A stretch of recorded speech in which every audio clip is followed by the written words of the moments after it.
Hello friend, જય શ્રી કૃષ્ણ। ઝટપટ બનાવીએ સક્કરિયાની એકદમ ટેસ્ટી ટિક્કી। તો બહારથી ક્રિસ્પી, ખાવામાં નરમ એવી સક્કરિયાની ટિક્કી બનાવવા બાફેલા સક્કરિયા લીધા છે। સક્કરિયાને આપણે ખમણીને લેશું એટલે જે અંદર રેસાનો ભાગ છે એ સરસ અલગ થઈ જશે। તો આ રીતે રેસાનો ભાગ ઉપરથી લઈ અને ખમણેલા સક્કરિયાને એક બાઉલમાં લઈ લઈએ। આદુ મરચી, સ્વાદ અનુસાર મીઠું, ગરમ મસાલો, ચાટ મસાલો, ધાણા જીરું, શેકેલું જીરું પાવડર, મરી પાવડર, લીલા ધાણા, સિંગદાણાનો ભૂકો એડ કરવાનો, થોડો તકતીનો લોટ એડ કરવાનો।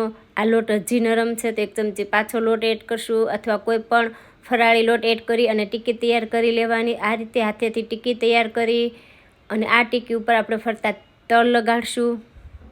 તો આ રીતના હાથમાં અથવા ડીશમાં તલ લઈ અને ટિક્કી ફરતા તલ લગાડી દઈએ। હવે આ ટિક્કીને આપણે સેલો ફ્રાય કરશું તો અડધી ટિક્કી ડૂબે એ રીતના તેલ લઈ અને આ ટિક્કીને બહારથી બ્રાઉન કલરની થાય ત્યાં સુધી બંને સાઈડ આપણે થવા દેશું। તો બહારથી એકદમ ક્રિસ્પી, ખાવામાં એકદમ ટેસ્ટી એવી સક્કરિયાની એકદમ ટેસ્ટી એવી ફરાળી ટિક્કી બનીને તૈયાર છે। આ ટિક્કી સાથે આંબલીની ચટણી, ગ્રીન ચટણી, દહીં અથવા ટામેટાનો સોસ બહુ જ ફાઇન લાગશે। તમે ચાટ કરીને પણ ખાઈ શકો, એટલી ટેસ્ટી ટિક્કી તૈયાર છે। એન્જોય।